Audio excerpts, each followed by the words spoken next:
and to give the floor to Professor Nikžentaitis.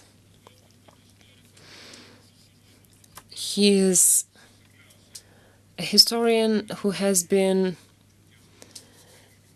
deeply involved with memory and culture as concepts and phenomena. He recently authored a monograph which is entitled From Basanavičius to Molotov-Ribbentrop. As far as I know, Professor Nikžentaitis will continue on and pick up on what Nerijus has said. He will speak about the differences between the European and Lithuanian memory.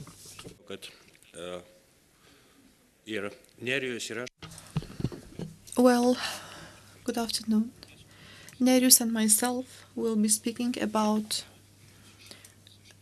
similar things, and I intended to comment upon your argument a little because, as far as I understood Nerijus' position, he is one of the people that we attribute to anarchists category who believe that things may emerge from nowhere, whereas I belong to another school, and the category of people who say that some past events and their interpretations are created, values are developed and implemented, and that this work has to be extremely consistent. When we speak about totalitarian regimes, about memory, I think it's necessary to emphasize the main thing, why it is important to speak about it. And the reason is that with some past events, when speaking about them, we also speak about the values that are crucial for our society. And the society that doesn't have any values is not healthy. And this is why I intended to ask my colleague whether you, by refusing transfer of values, believe that societies may exist only on value basis.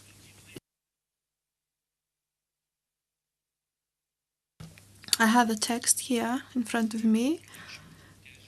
I have about 10 statements, and I would like to start from saying that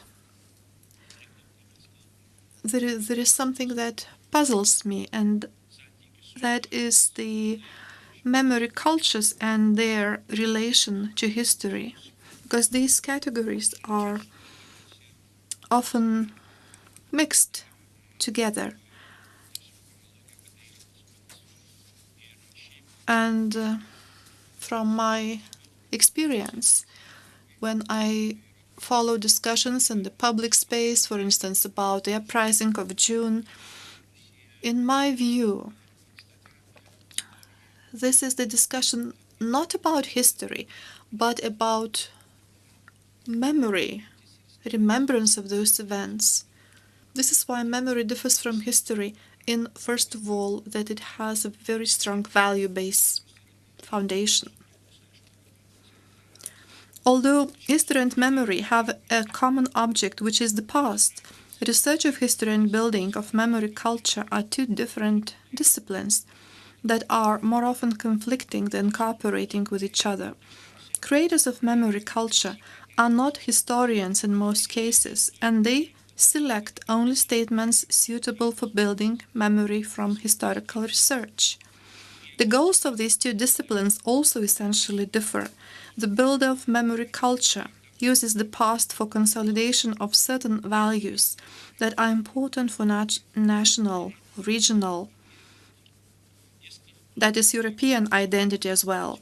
At the same time, he is the creator of national European myths that are used not only for transformation of the public attitude towards certain events of the past, but also for the change of identity itself. The goal of history researcher is destroying the myths and created by the memory creator. Well, it has to be noted that the historian, while destroying old myths, often contributes to creating new ones. Having said that, I would now like to focus exceptionally not on history, but rather memory.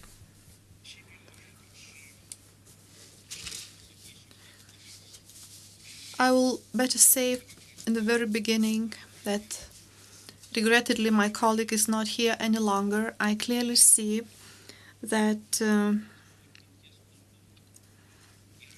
alongside with national memory cultures we have the forming European culture, European memory, and I would like to look upon these things and find an answer. Looking into the trends of the formation of national memory, identity, and European memory in the beginning of the 21st century, we can observe two tendencies contradicting one another. Well, on one hand, we can state that national values and national pride play an increasingly important role in the transformation of memory culture, while on the other hand, the open European identity and memory culture are being rapidly formed on the basis of the past. The influence of national values on the transformation of memory cultures are evident in post-communist countries. The common trend of the change of memory cultures is expressed by actualizing their content with the memories of the events of history of the 20th century, notably the events of the Second World War. The situation in Lithuania, where during the first decades of the 21st century, the memories of the Grand Duchy of Lithuania have been pushed away from Lithuanian great narrative and replaced by the memories from the loss of independence, and in 1939, 1940, and fight for its restoration may serve an illustration of such transformation. The same trends are observed not only in all the Baltic states, but also in our neighboring Poland, where the Warsaw Uprising of 1944 became the central object of Polish memory culture only in the beginning of the 21st century. It has to be noted here that these transformations have not fully eliminated the memory figures that dominated previously, but rather pushed them to the second plan, as my colleague presented the heroes from the previous epochs. The expansion of the scope of memory culture is also observed in the countries where the memory culture was based on the events of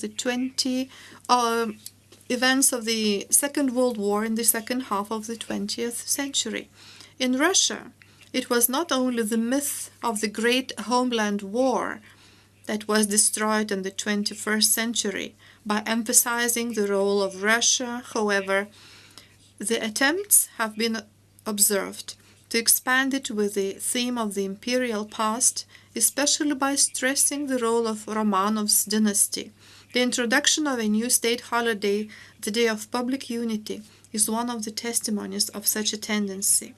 The thematic memory field expanded in Belarus, combining several myths: that of the partisan republic, Grand Duchy, as a predecessor of the Belarusian state, and the unity of Slavs. In Ukraine, the narratives about Holodomor and Kazakhs of the 17th century.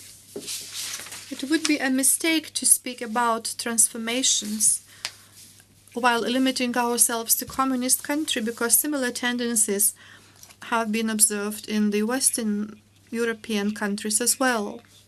For instance, for identities of different ethnic groups in Belgium today, not only memories of the Second World War, but also the Middle Ages are quite important. In Germany, in the beginning of the 21st century, memories about the victims of the Rhone during the last phase of the Second World War also found place. Alongside with the increase of the significance of national themes and national pride is quite obvious.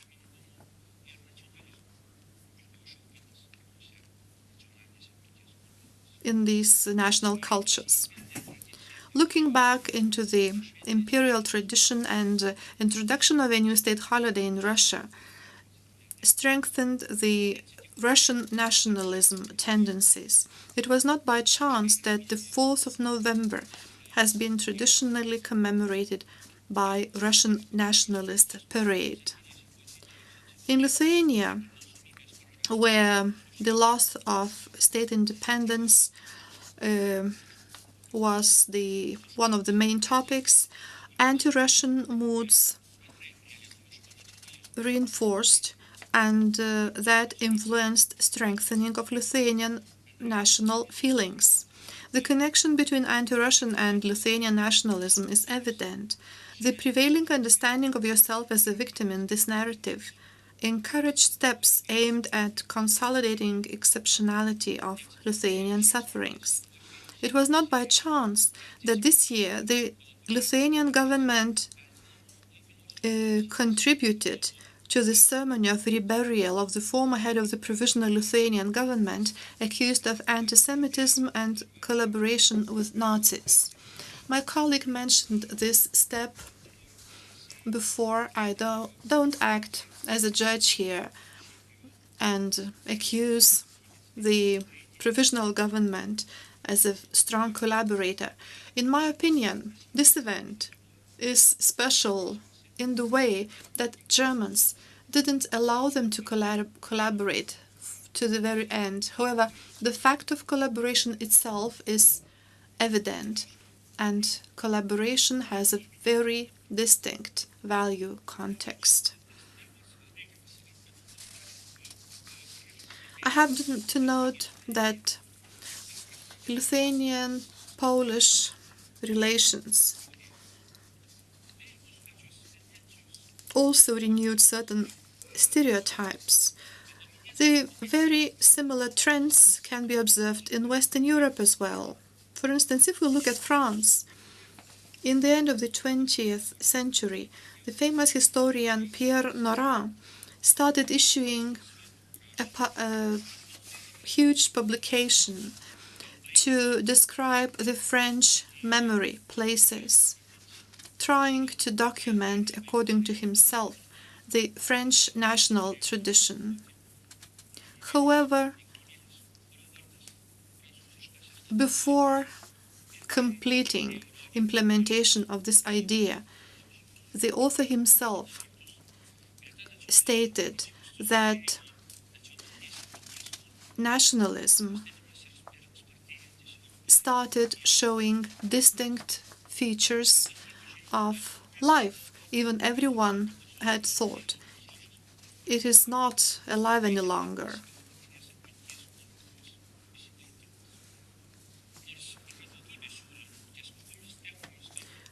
Even though there are many proposals regarding the topics, one should concentrate attention when creating the European identity. We observe that two main themes dominate in the European memory, which is Holocaust and Gulag. Recognition of the crimes of Gulag and communist crimes in the past years, the European Union mean that when forming the European memory, the principle of dialogue, when chosen successfully, is based on the formula of well-known German historian. First, that the aspiration to memorize Stalin crimes should not undermine the Holocaust role. And the second is that supporters of Holocaust memory should not undermine the meaning, the significance of Stalinist crimes. Recognition of this formula is not universal in all the European member states, European Union member states. As we can see from my examples, some EU member states seem to have approved of this formula. However, they continue to raise the significance of Stalin's crimes higher than the Holocaust. And the last point I want to focus on is that when speaking about the developing different tendencies within the national states and Europe, it's necessary to look into the causes of these different tendencies. In recent years, we see the increasing tendency of discussions about memory cultures on the international level. And for instance, we often hear Russia's accusations with respect to the Baltic states that Nazi collaborators are being made national heroes.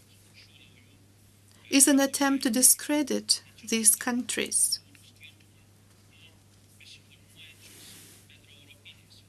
And an attempt to separate the national culture differences from common European memory, where Holocaust topic has played a quite important role in the course of the several past decades.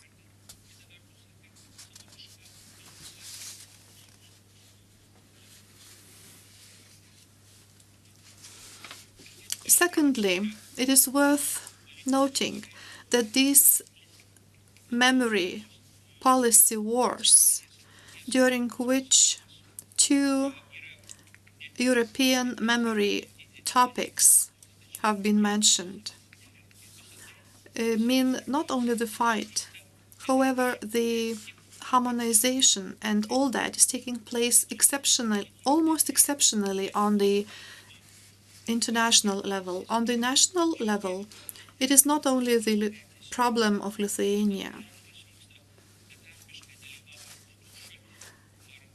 because we almost see no efforts to reconcile these two topics.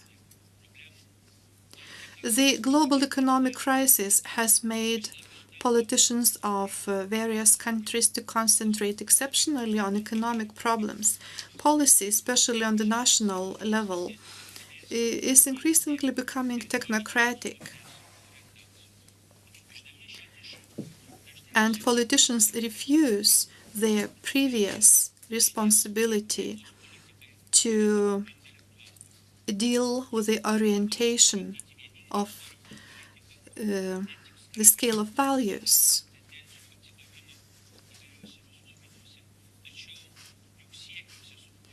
And politicians' aspirations to create the monolithic narrative of history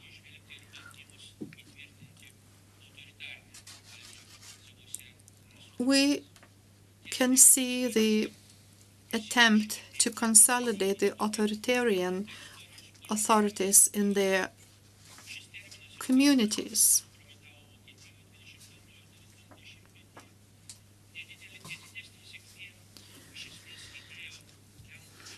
Let's say the Polish rights initiatives in the beginning of the 21st century have not been really successful. However, all these unsuccessful attempts of history policy doesn't mean that these experiments will never be repeated. For instance, if we take Lithuania, an attempt to develop the unified political history serves as an example here.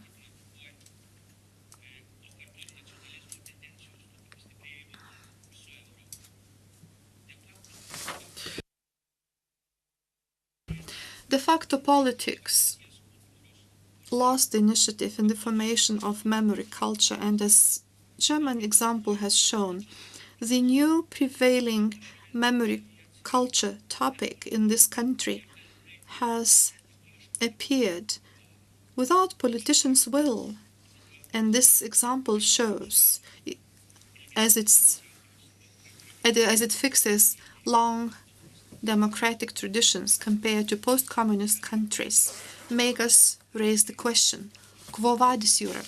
Thank you.